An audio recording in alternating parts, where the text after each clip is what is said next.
I'm doing the revolution and the 60s, and my topic is about, well, the 60s and how it changes, like, I will look especially at activism and how activism changes from the 60s until today.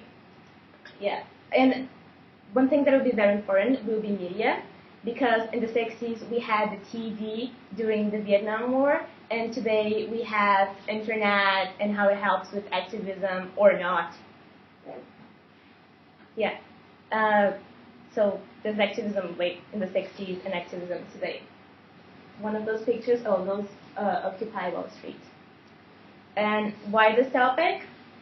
Well, Jimi Hendrix, Jim Morrison, Bob Dylan, Janis Joplin, Bob Dylan, the Beach Boys, Rolling Stones, the Beatles, and the Beatles. There's no way to talk about the 60s without talking about music, without talking about rock and roll. The 60s, like, rock and roll were so revolutionary that, like, everything that happened in the 60s probably wouldn't have happened if it wasn't for rock and roll, especially the Beatles.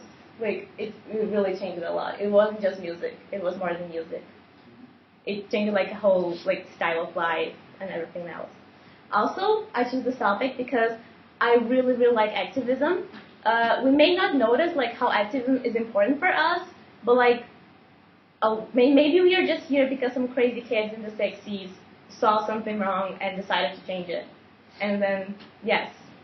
And there's no other decade with more crazy people than the 60s. And what do I hope to find out?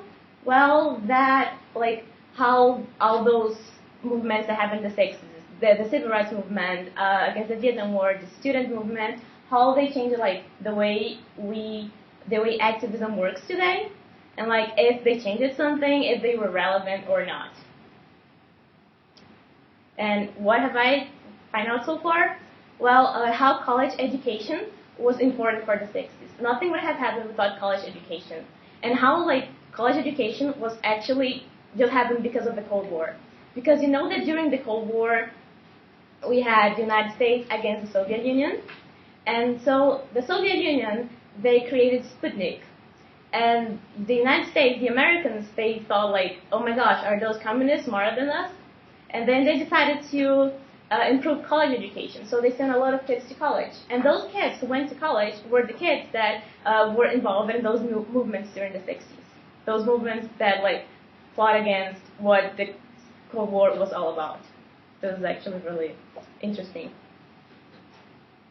Yeah, so in the 60s, we had those really, really smart kids, those problems. They put them together with rock music, and you have the 60s. That's all my topic. Okay.